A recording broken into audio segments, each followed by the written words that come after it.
খালা প্রায়ই আমার ঘরে আসতেন। তবে একদিন বিশেষ এক কারণে আমি নিজেই খালার ঘরের দিকে গেলাম। খালা তখন বাইরে ছিলেন, কিন্তু খালার ঘর থেকে কিছু অদ্ভুত শব্দ আসছিল যা আমাকে অবাক করল। আমি আস্তে করে খালার ঘরের দরজার ফাঁক দিয়ে তাকালাম এবং যা দেখলাম তাতে আমি বিস্মিত হয়ে গেলাম। খালা তখন মোবাইল ফোনে মনোযোগ দিয়ে কিছু করছিলেন এবং তার মুখে একটি অদ্ভুত হাসি ফুটে উঠেছিল। সেই মুহূর্তে আমি কিছুটা অস্বস্তি অনুভব করলাম, কারণ তিনি এমন পোশাক পরেছিলেন যা সাধারণত তাকে পরতে দেখি না। এই দৃশ্য দেখে আমার মনে প্রশ্ন জাগল, খালা ফোনে কী নিয়ে এত ব্যস্ত ছিলেন? আমার থেকে খালা খুব বেশি বড় ছিলেন না, হয়তো এ কারণেই তার অনুভূতিগুলো কিছুটা বুঝতে পারলাম। তাই আমি ধীরে ধীরে পা টিপে নিজের ঘরে ফিরে এলাম এবং ভাব করলাম যেন কিছুই দেখিনি। কিন্তু আমার মনে হয়েছিল যে খালা একাকিত্বের শিকার এবং কিছু ভুল করছেন। খালু তার জন্য সময় দিতেন না, আর সম্ভবত এ কারণেই তিনি নিজের একাকিত্ব কাটানোর চেষ্টা করছিলেন। আমি নিজের মন থেকে এই ভাবনাগুলো সরিয়ে দিয়েছিলাম, কারণ খালা তো আমাকে নিজের বাড়িতে থাকার সুযোগ দিয়েছিলেন। আমি তার ব্যক্তিগত বিষয়ে জড়াতে চাইনি। তবে আমি কি জানতাম আমার সঙ্গে এমন কিছু ঘটবে? খালা ছিলেন তরুণী এবং অত্যন্ত সুন্দরী এক নারী, যার বয়স খালুর চেয়ে অনেকটাই কম। প্রথমবার খালাকে দেখে আমার বিশ্বাসই হচ্ছিল না যে তিনি খালুর স্ত্রী।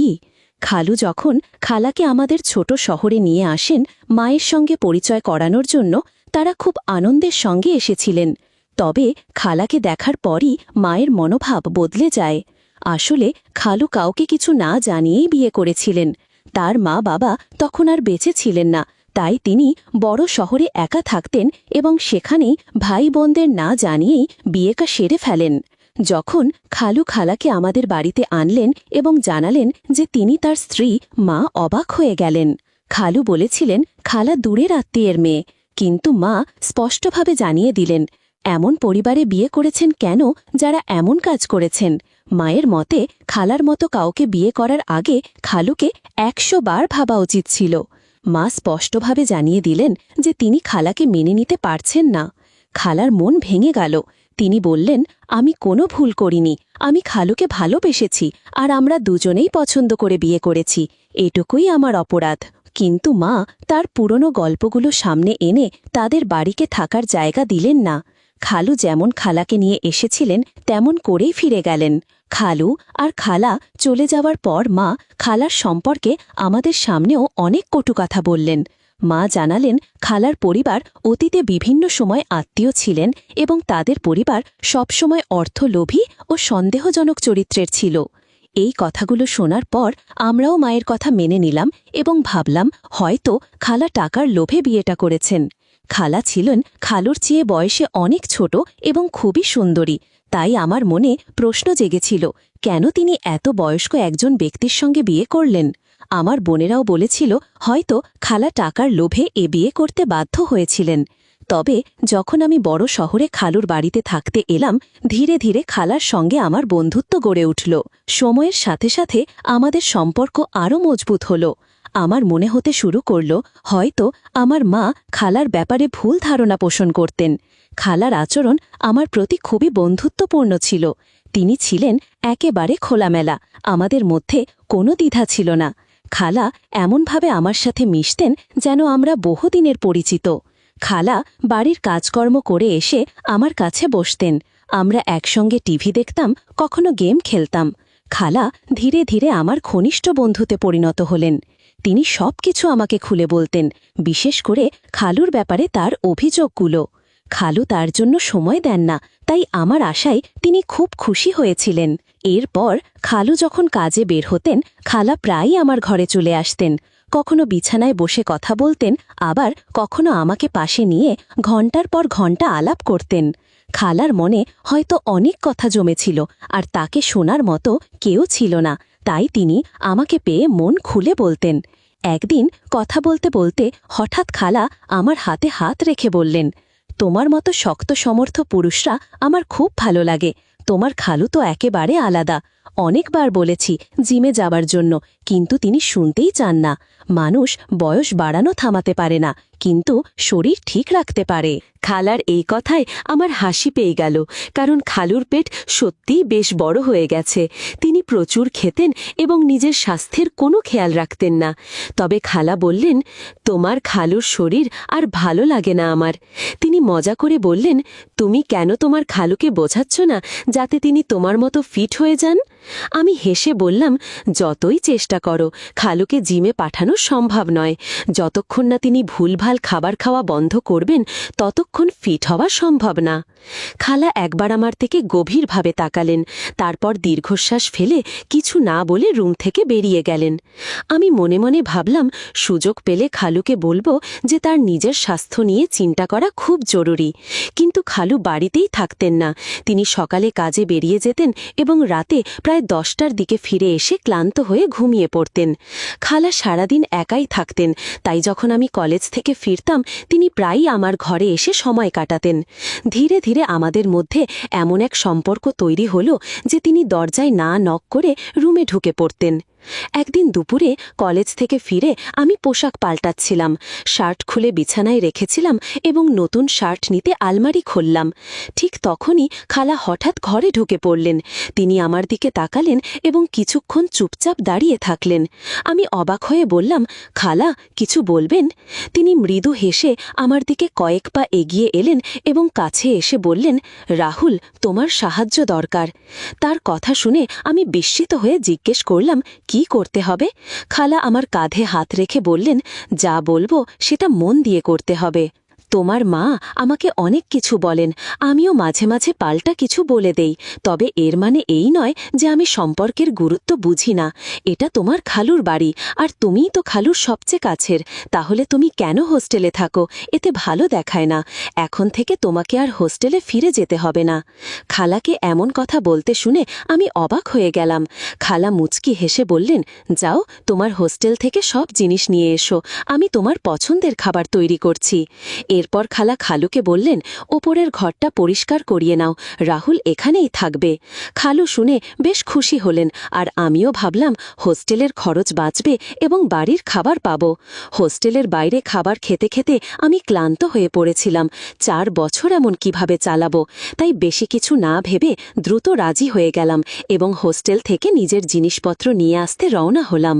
জিনিস নিয়ে এসে মাকে ফোনে জানালাম যে খালা আমাকে তাদের বাড়িতে থাকতে বলছেন, আর আমি হোস্টেল থেকে খালুর বাড়িতে চলে যাচ্ছি। মা অবাক হয়ে বললেন, এই মহিলার বিষয়ে মাথায় ভালো কিছু আসেনি। আমি মাকে বললাম, মা, খালা এতটা খারাপ নন যতটা সবাই মনে করে। আমার কথা শুনে মা বললেন, থাক, বেশি পক্ষপাতিত্ব করিস না। আমি তোর খালাকে ভালোভাবেই জানি। ও আমার ভাইয়ের উপার্জিত টাকায় নিজের জীবন সাজাচ্ছে। ওর পরিবারও সবার কাছেই পরিচিত। মায়ের কথা শুনে ফোন রেখে দিলাম। মনে মনে ভাবলাম, মহিলাদের মধ্যে এই ঝামেলা শেষ হবার নয়। একজন মহিলা কখনো আরেকজন মহিলাকে ভালো চোখে দেখে না। এরপর আমি নিজের জিনিসপত্র গুছিয়ে নিলাম এবং খালার বাড়িতে ফিরে এলাম। সেই রাতে খালা আমার পছন্দের খাবার তৈরি করেছিলেন, আর খালু তার স্ত্রীর প্রশংসায় মুগ্ধ হয়ে কথায় কথায় তা বলছিলেন। আমিও বুঝতে পারছিলাম যে তাদের মধ্যে ভালোবাসা আছে। পরের দিন খালু অফিসে চলে গেলে এবং আমার কলেজ বন্ধ থাকায় আমি 10টার দিকে ঘুম থেকে উঠে দেখি খালা ঘর পরিষ্কার করছেন। ঘাম জমা কপালে বেশ মনোযোগ দিয়ে কাজ করছিলেন তিনি। আমাকে দেখে খালা বললেন, তুমি কি নাস্তা করবে? আমি বললাম, খালা, আপনার কষ্টের দরকার নেই। তখন তিনি আমার পাশে এসে বললেন, তুমি কি আমাকে পর ভাবো? আমি বললাম, না খালা, এমন কিছু না। খালা আমার হাত ধরে সোফায় বসিয়ে বললেন, আমার সম্পর্কে সবাই ভুল ধারণা করে। আমি সত্যিই এতটা খারাপ নই। তোমার মা বারবার বলতেন যে আমি সংসারী মহিলা নই। তার মানে কি সংসার করতে জানি না? আমাকে এসব বলতে বলতে খালা রান্নাঘরে চলে গেলেন এবং আমার সঙ্গে নাস্তা তৈরি করতে লাগলেন। এর মধ্যে তিনি আমার কাছে আরও খোলামেলা কথা বলতে শুরু করলেন। আমি লক্ষ্য করলাম খালা আসলে একাকিত্বে ভুগছেন। খালু সারাদিন অফিসে ব্যস্ত থাকেন, আর খালা অনেকটা সময় একা থাকেন। খালার একাকিত্বে দূর করার জন্য আমার সঙ্গ তাকে স্বস্তি দেয় বলে মনে হল। আমরা ধীরে ধীরে একে অপরের প্রতি আরও স্বচ্ছন্দ হয়ে উঠলাম। তিনি প্রায়ই আমার রুমে এসে বসে গল্প করতেন। একদিন তিনি হঠাৎ আমার বিছানায় শুয়ে করলেন এবং বললেন, রাহুল, তুমি একজন যুবক, শক্ত সামর্থ্য ছেলে। আমি তাতে কিছুটা লজ্জিত হলেও তা প্রকাশ করিনি।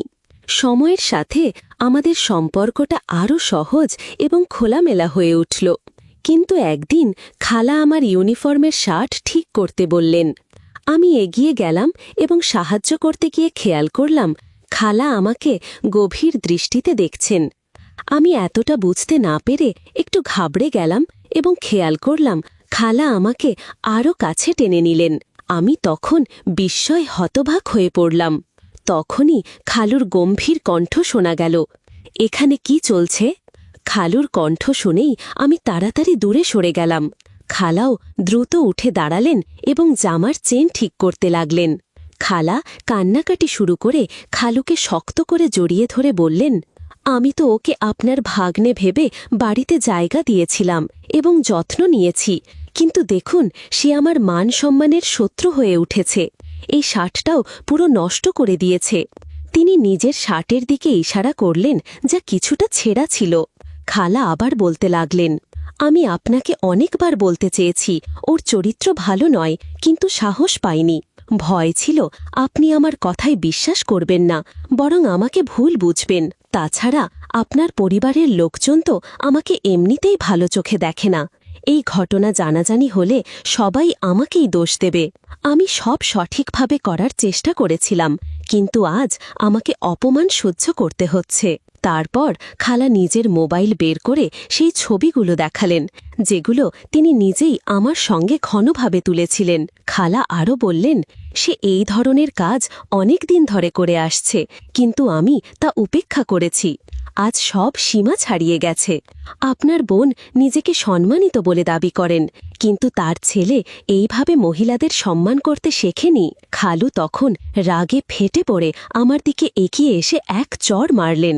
বললেন, তোমার মা সব সময় আমার স্ত্রীর চরিত্র নিয়ে কথা বলে এসেছে, কিন্তু নিজের ছেলেকে মানুষ করেছে কেমনভাবে? এখনই আমার বাড়ি থেকে বের হয়ে যাও। খালু এরপর আমার মায়ের সঙ্গে ফোনে কথা বলে তার কাছেও অভিযোগ জানালেন এবং ফোন রেখে দিলেন। খালা চুপচাপ আমার ঘরে এসে আলমারির পাশে ঠেস দিয়ে দাঁড়িয়ে হেসে বললেন, তোমার মা সবসময় আমাকে খারাপ পরিবারের মেয়ে বলে অপমান করেছেন, আমার চরিত্র নিয়ে প্রশ্ন তুলেছেন। আজ তোমাদের সেই খারাপ চরিত্রের কলঙ্ক উপহার দিলাম। তোমার মা বুঝবেন বিনা কারণে কাউকে দোষ দিলে তার প্রতিদান কি হতে পারে। তারপর খালা নিজের মোবাইল বের করে সেই ছবিগুলো দেখালেন, যেগুলো তিনি নিজেই আমার সঙ্গে ঘনভাবে তুলেছিলেন। খালা আরও বললেন, সে এই ধরনের কাজ অনেক দিন ধরে করে আসছে, কিন্তু আমি তা উপেক্ষা করেছি। আজ সব সীমা ছাড়িয়ে গেছে। আপনার বোন নিজেকে সম্মানিত বলে দাবি করেন, কিন্তু তার ছেলে এইভাবে মহিলাদের সম্মান করতে শেখেনি। খালু তখন রাগে ফেটে পড়ে আমার দিকে এগিয়ে এসে এক চড় মারলেন। বললেন, তোমার মা সব সময় আমার স্ত্রীর চরিত্র নিয়ে কথা বলে এসেছে, কিন্তু নিজের ছেলেকে মানুষ করেছে কেমনভাবে? এখনই আমার বাড়ি থেকে বের হয়ে যাও। খালু এরপর আমার মায়ের সঙ্গে ফোনে কথা বলে তার কাছেও অভিযোগ জানালেন এবং ফোন রেখে দিলেন। খালা চুপচারে আমার ঘরে এসে আলমারির পাশে ঠেস দিয়ে দাঁড়িয়ে হেসে বললেন, তোমার মা সব সময় আমাকে খারাপ পরিবারের মেয়ে বলে অপমান করেছেন, আমার চরিত্র নিয়ে প্রশ্ন তুলেছেন। আজ তোমাদের সেই খারাপ চরিত্রের কলঙ্ক উপহার দিলাম। তোমার মা বুঝবেন বিনা কারণে কাউকে দোষ দিলে তার প্রতিদান কি হতে পারে। আমি যেন মাটির নিচে তলিয়ে গেলাম। আমার মায়ের সঙ্গে এটাই তাদের প্রতিশোধের পদ্ধতি ছিল। আমি আমার জিনিসপত্র গুছিয়ে চুপচাপ খালুর বাড়ি ছেড়ে বেরিয়ে গেলাম। বাড়ি ফিরে গিয়ে সব খুলে বলার পরও মা বললেন, তোমার কথায় কেউ বিশ্বাস করবে না।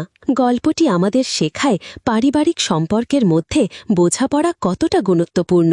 এই গল্পটি শুধু একটি বিনোদনের মাধ্যম নয়, বরং শিক্ষা ও অভিজ্ঞতা বিনিময়ের একটি শক্তিশালী মাধ্যম। প্রত্যেকটি গল্প আমাদের নতুন দৃষ্টিকোণ ও অভিজ্ঞতার সঙ্গে পরিচয় করিয়ে দেয়, যা যা আমাদের জীবনকে নতুন আলোর মাধ্যমে দেখতে সাহায্য করে। তাই গল্প বলার এই শিল্পকে রক্ষা করা প্রয়োজন এবং সেটিকে আরও প্রসারিত করা দরকার। বন্ধুরা, যদি এই গল্পটি ভালো লেগে থাকে তাহলে দয়া করে ভিডিওটি লাইক করুন এবং আমাদের চ্যানেলটি সাবস্ক্রাইব করুন। পাশে থাকা বেল আইকনটি প্রেস করুন যাতে আমরা যখনই নতুন ভিডিও আপলোড করি তার নোটিফিকেশন সবার আগে আপনার কাছে পৌঁছে যায়। ধন্যবাদ। দেখা হবে আমাদের পরবর্তী ভিডিওতে।